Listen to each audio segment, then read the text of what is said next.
नमस्कार। भारतर अर्थनीतिर आधार हेउछि गाँ, कृषि आउ कृषक। कृषकर विकास, कृषिर विकास, गाँर विकास, राज्यर विकास आउ देशर विकास आउ एक कथा को बेस भल भाव जानी प्रधानमंत्री नरेंद्र मोदी आ 2014 रु ए दिगरे जो मिशन अच्छी से मिशन को आगे नहीं। सब बड़ कथा है विकास सीढ़ीर शेष पाहाचरे जी अच्छी पाखे रोजगार पहुँचाइबार गुरु दायित्व नहीं मिशन भी नहीं सफल कर दायित्व भी दि जाए। बड़ कथा है मोदी जे चाषी इनकम को डबल करवा एवं चाषी इनकम को डबल कले से सम्मान सहित बंचे एवं गर्वर सहित कहे जे आम चाषी आम चाष कम करुचु। ये जो विश्वास जहाँ पर अच्छी भरोसा जहाँ ऊपर जतई प्रधानमंत्री नरेंद्र मोदी एवं कृषि आ कृषक कल्याण भली गोटे मंत्रणालय दायित्व जे नहीं जे ए गुरुदायित्व को संभाली से होती केंद्र कृषि और कृषक कल्याण मंत्री श्रीयुक्त नरेंद्र सिंह तोमर। आज अर्गसर 1 वर्ष पूर्ति अवसर में आमर ये स्वतंत्र साक्षात्कार एवं स्वतंत्र साक्षात्कार मो सहित अच्छा केंद्र कृषि और कृषक कल्याण मंत्री श्रीयुक्त नरेंद्र सिंह तोमर। सर आपको स्वागत है, बहुत बहुत शुक्रिया आपने टाइम दिया। बहुत धन्यवाद। जैसे मैं इंट्रो में बोल रहा था कि प्रधानमंत्री जी का जो मिशन है कि सम्मान के साथ एक किसान बोले कि हाँ मैं किसान हूँ और मैं खेती करता हूँ, और इसके लिए 2014 से मिशन शुरू हो गया है और उसका जिम्मेदारी आप पर है। और कितने दूर तक आप आए हैं अभी तक और आगे कितना जाना है?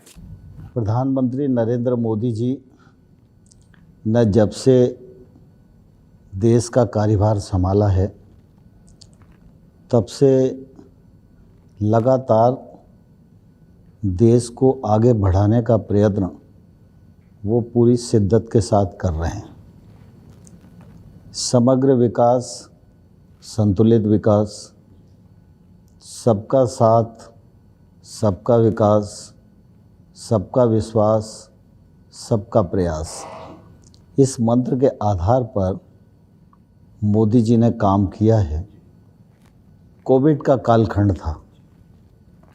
कोविड के कालखंड में बहुत सारे देश हमसे टेक्नोलॉजी वाइज साउंड थे, उनकी हेल्थ सर्विसेज भी हमसे अच्छी थी, आबादी हमसे कम थी, लेकिन इसके बावजूद भी वो हिल गए।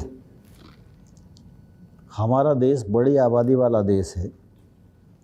हमारी हेल्थ सर्विसेज उस समय उतनी उपयुक्त नहीं थी जो उस महामारी को झेल सकें, लेकिन प्रधानमंत्री जी ने जहाँ एक और व्यवस्थित और अनुशासित देश के रूप में सब नागरिक सहकार करें, इसके लिए अपील की, लोगों को जोड़ा, लॉकडाउन किया, गरीब लोगों तक खाद्यान्न पहुँचे इस बात की व्यवस्था की। गरीब महिलाएं जो लगभग 20 करोड़ 65 लाख जनधन खाते वाली हैं, उनको लिक्विड मनी के रूप में 30,200 करोड़ रुपया डीबीटी के माध्यम से पहुंचाया।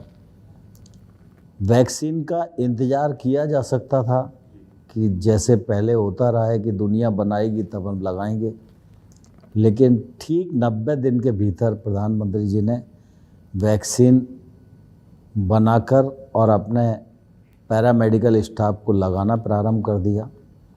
आज 200 करोड़ से अधिक वैक्सीन के डोज भारत में लग चुके हैं।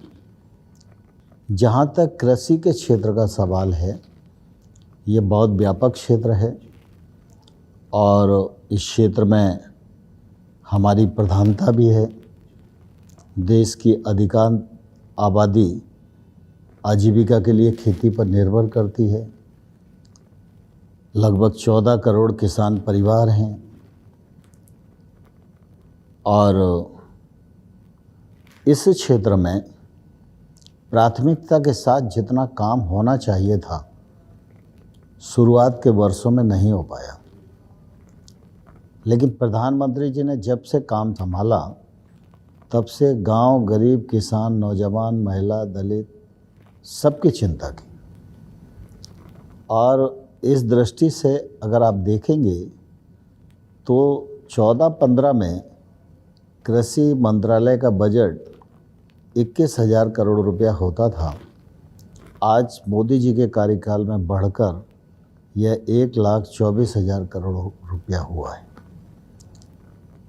कृषि के क्षेत्र में योजना एक अलग पक्ष है, लेकिन उन योजनाओं का लाभ किसान तक पहुँचे, इसके लिए काम करना दूसरा पक्ष। किसान की आमदनी बढ़े, इसके लिए किसान की उत्पादकता बढ़े, यह ज़रूरी है। किसान की लागत कम हो, यह ज़रूरी है। और साथ ही साथ किसान को वाजिब दाम मिले। किसान की लागत कम हो, इसके लिए प्रधानमंत्री जी ने सॉइल हेल्थ टेस्टिंग कार्ड योजना अभियान के रूप में ली। 22 करोड़ सॉइल हेल्थ कार्ड देश भर में वितरित किए गए।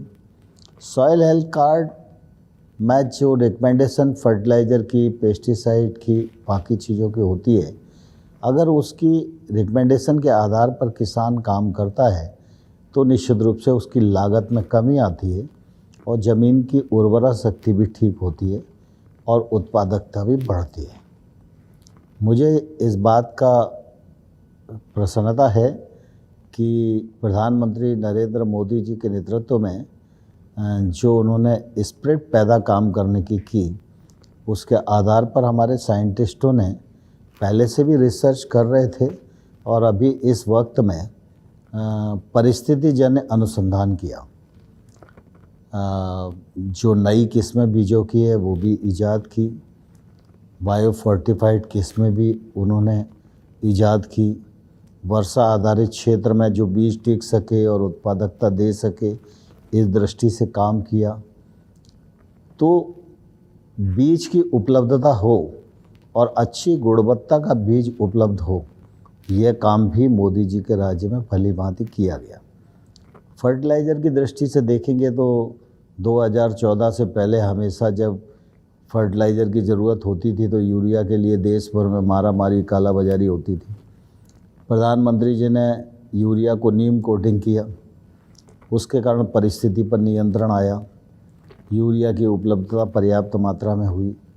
यूरिया हो, डीएपी हो, एनपीके हो, इस पर किसान पर बोझ न पड़े, इसलिए सब्सिडी का बोझ सरकार ने अपने ऊपर बढ़ाया, लेकिन किसान के भाव नहीं बढ़ने दिए।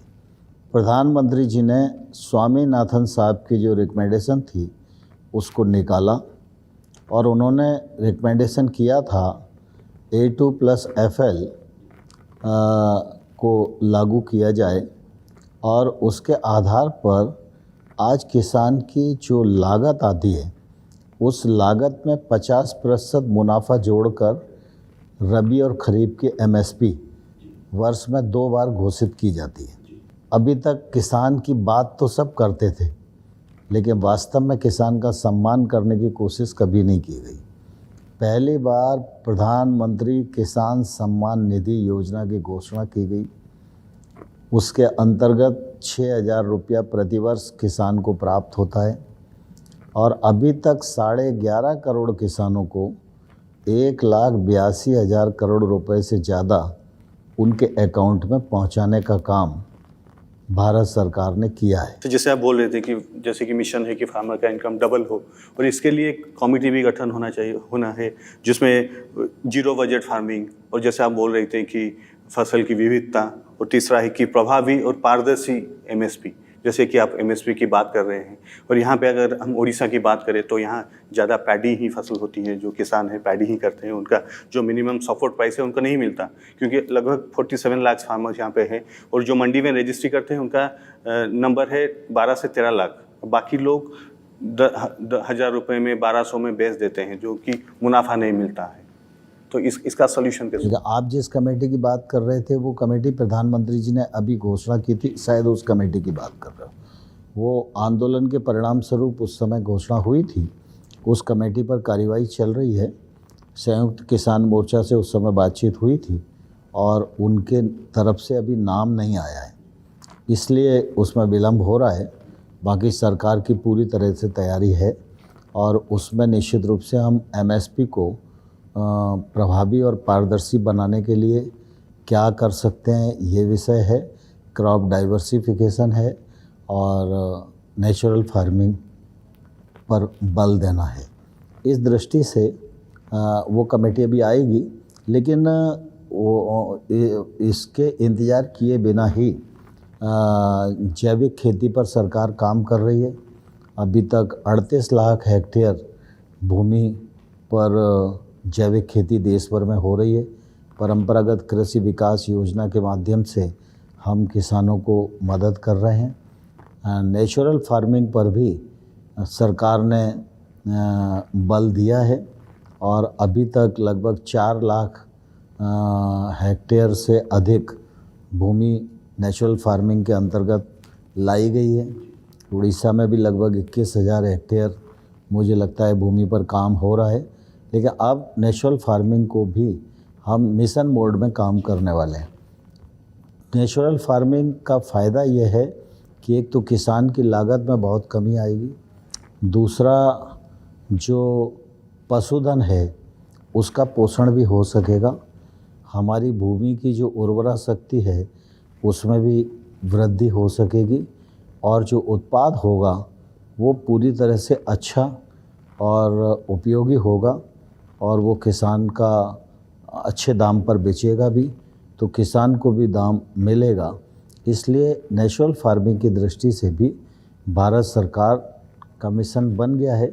कुछ ही दिनों पर उसका काम करने वाले हैं। सर, जैसे एमएसपी की बात कर रहा था, यहाँ पे उड़ीसा में अगर हम देखें तो मिडिल मैन ज़्यादा फ़ायदा ले जाते हैं। ये जो मेहनत करते हैं किसान, उनका लाभ इनको नहीं मिलता। जो मिलर है वो माले माल हो जाते हैं। यहाँ पे कटनी छटनी करके क्वालिटी ठीक नहीं है ऐसे करके भी काट देते हैं। जो किसान है वो बेचारा 1000-1200 में बेच देता है और उसका जो मेहनत है उसका फल उसे नहीं मिलता। देखिए, दरअसल क्या है, हमारे यहाँ देश में लोकतंत्र में संघीय व्यवस्था है। केंद्र सरकार राज्य का सरकारों के माध्यम से काम करती है। हमारे यहाँ जो खाद्यान्न है, गेहूँ, चावल, मोटा अनाज, इसकी खरीद एफसीआई करती है और एफसीआई भी राज्य सरकारों के माध्यम से ही वो खरीद करती है।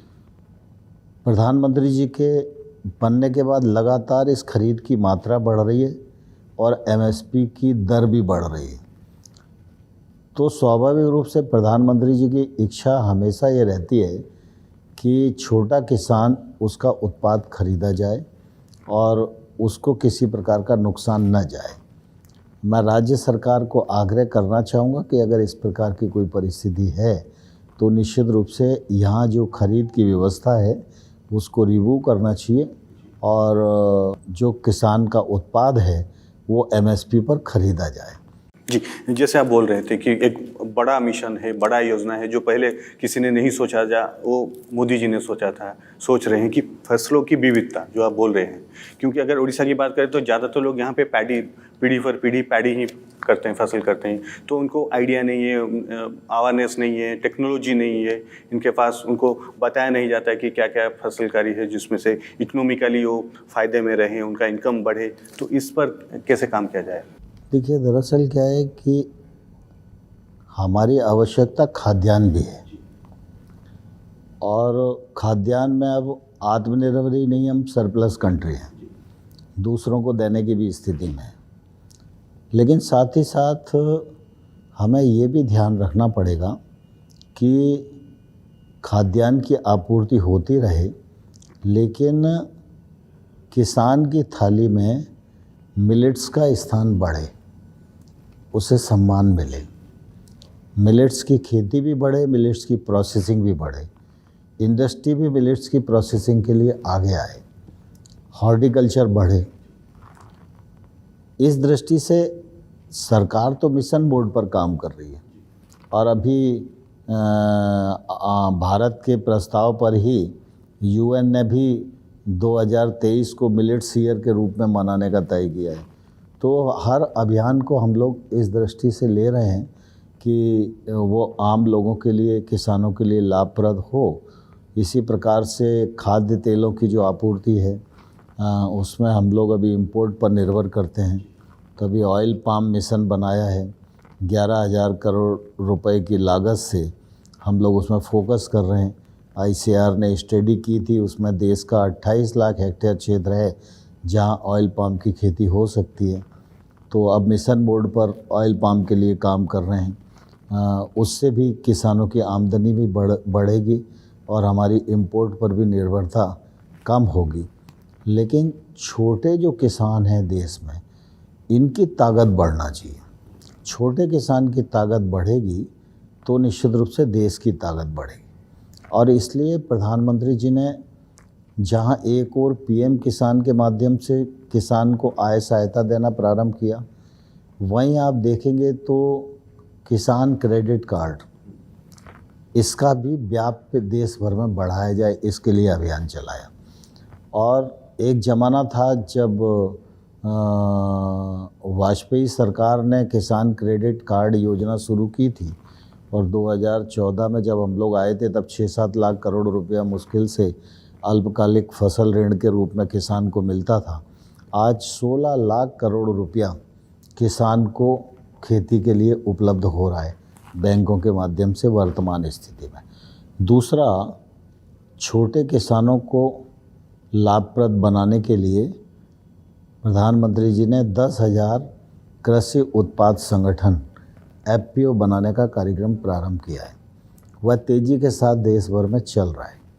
एक FPO में मैदानी क्षेत्र में 300 किसान कम से कम शामिल होने चाहिए और नॉर्थ ईस्ट में 100 किसान कम से कम शामिल होना चाहिए। और ये जो FPO है, इस FPO को हैंड होल्डिंग करने के लिए केंद्र सरकार 6,865 करोड़ रुपया खर्च कर रही है।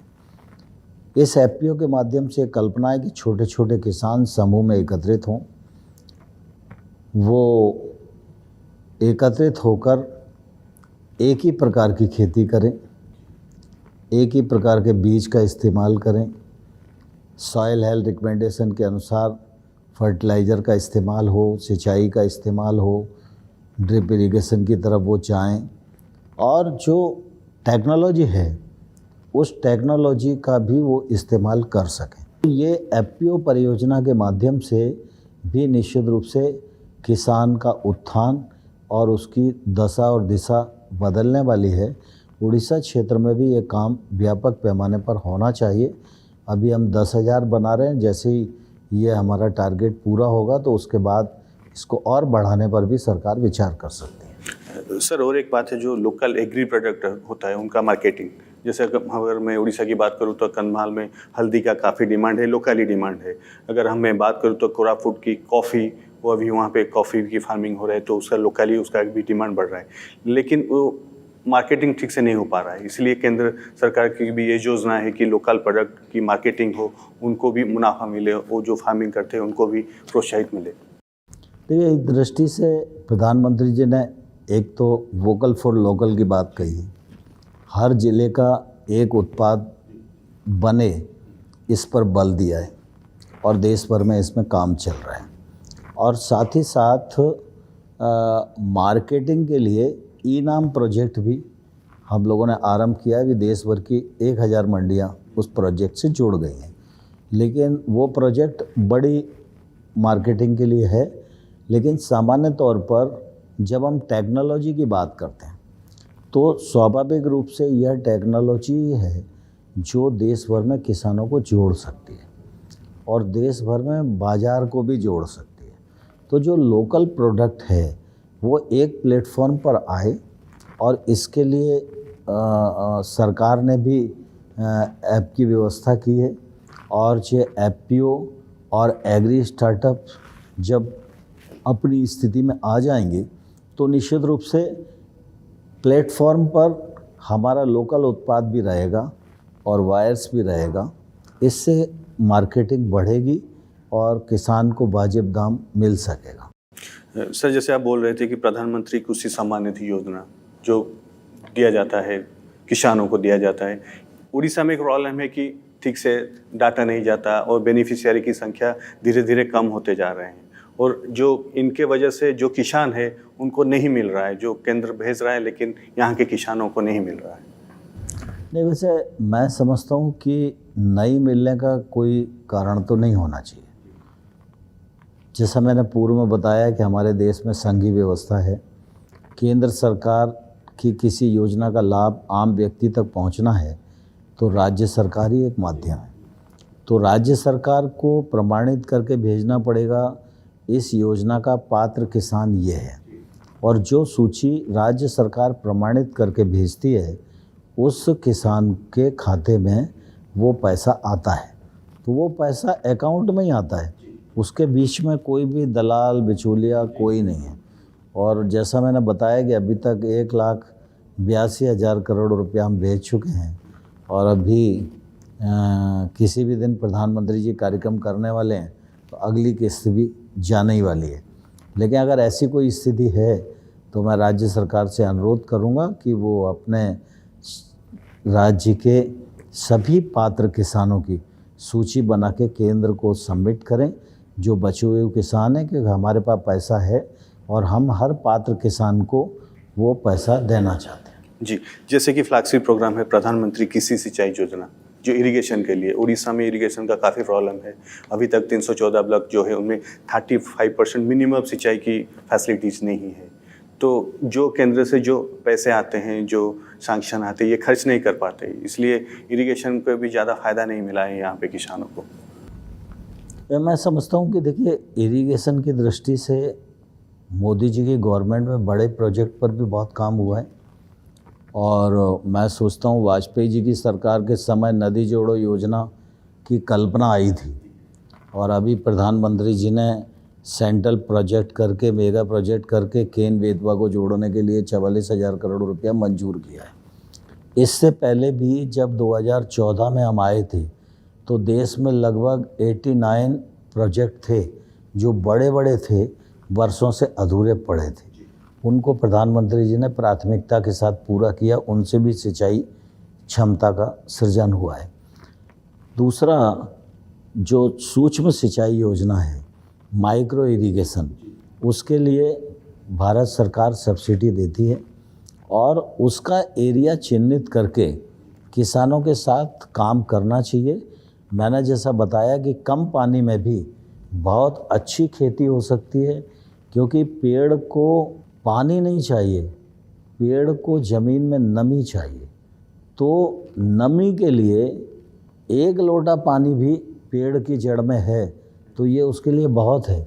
कोई लबालब खेत भरा रहे, इसकी न तो ज़रूरत है और ना ये खेती के लिए फ़ायदेमंद है। और मैं समझता हूँ माइक्रो इरिगेशन पर हम जाएंगे और सरकार की योजनाओं का लाभ लेंगे तो जिसको हम वेस्टलैंड कहते हैं उसको भी हम कृषि योग्य भूमि बना सकते हैं, और छोटे किसान की उत्पादकता बढ़ा सकते हैं, और उसके आर्थिक जीवन को भी उन्नत बना सकते हैं। शुक्रिया सर, आपने टाइम दिया, बहुत बहुत शुक्रिया आपको। आम सहित थिले केंद्र कृषि और कृषक कल्याण मंत्री श्रीयुक्त नरेंद्र सिंह तोमर, एवं जो कथा कहते मोदी विजन को, जो विजन देखते केमती सफल रूपायन कर केंद्र ए दिगरे केते आगे एवं राज्य सरकार कौन भूमिका रहा दरकार, समस्या से आम विशेष उपस्थापन विशेष साक्षात्कार को एट रखुच्छी। नमस्कार।